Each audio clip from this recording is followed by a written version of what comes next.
একবার ভাবুন তো আমের এমন একটা সিজনে যদি স্পেশাল আচার বা আমের কোনো কিছু না বানায় তাহলে কি হয়? তো আজকে আমি কাঁচা আম দিয়ে সেরকমই একটা রেসিপি দেখাবো। সেটা হচ্ছে কাঁচা আমের জেলি, টফি জেলি।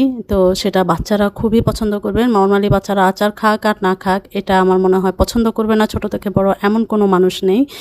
তো আর কথা বাড়াবো না, শুরু করি। আসসালামু আলাইকুম, সবাই কেমন আছেন? সবাইকে আমার 3 মিনিটস কুকিংয়ে স্বাগতম। তো আজকে দেখেন আমি সব একটা আম, আমার এই আমটা প্রায় হাফ কেজির অনেক বেশি, মানে 1 কেজির কাছাকাছি, যেহেতু অনেক বড় একটা আম। তো সেহেতু আমি আমটাকে চারপাশ থেকে কেটে আমি কিউব কিউব করে কেটে নিচ্ছি। এটা আটি দেওয়া যাবে না যেহেতু জেলি। তো আমি এরকম বড় বড় করে একটু কিউব কিউব করে কেটে নিব। তো এই আমের আচারটা একবার হলেও আপনারা বানিয়ে দেখবেন। টফি মানে জেলি টফি, এটা একদমই ভাঙবে না। পুরো প্রস্তুত প্রণালীটা যদি আপনারা দেখে থাকেন তাহলে আমার মনে হয় সবার জন্যই একদমই ইজি হবে। তো আমের সিজনে স্পেশাল একটা রেসিপি, আমার মনে হয় এটা সবচেয়ে সেরা রেসিপি হবে। তো যে কাউকে বানিয়ে খাওয়ালে এটা মানে আপনার কাছ থেকে রেসিপি চাইবে এমন একটা আচার।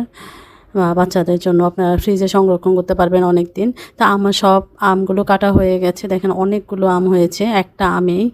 তো আমি এগুলোকে প্রথমে হচ্ছে 2 টেবিল চামচ মতো ভিনেগার আর 1 চা চামচ মতো লবণ দিয়ে আমি মেখে ভালো করে রেখে দিব প্রায় 1 থেকে 1.5 ঘন্টার জন্য।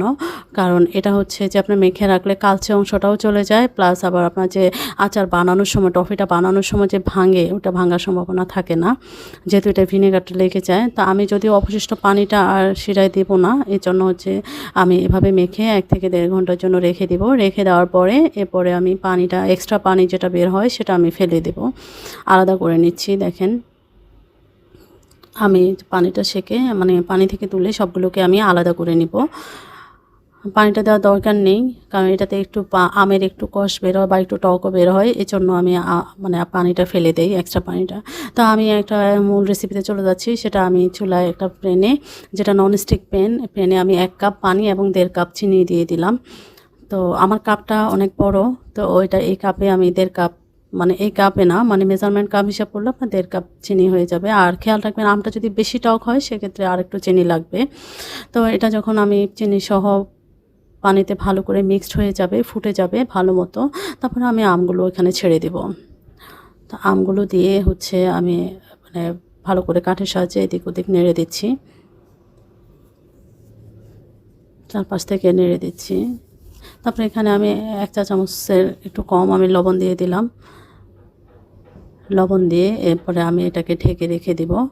ঢেকে চারপাশ থেকে ফোটার পর্যন্ত আমি ঢাকবো, ফুটে ওঠা পর্যন্ত।